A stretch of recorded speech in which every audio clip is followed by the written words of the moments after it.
Merdeka Belajar is a new policy program of the Indonesian Ministry of Education and Culture, which was launched by the Indonesian Ministry of Education and Culture in the Advanced Indonesian Cabinet.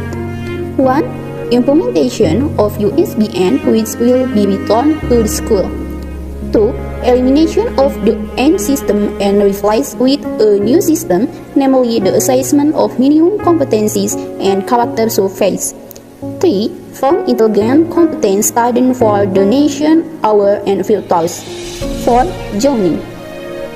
The 4th point of educational policy will be the direction of user learning, the focus and the direction of the president and vice president in evolving the quality of human research.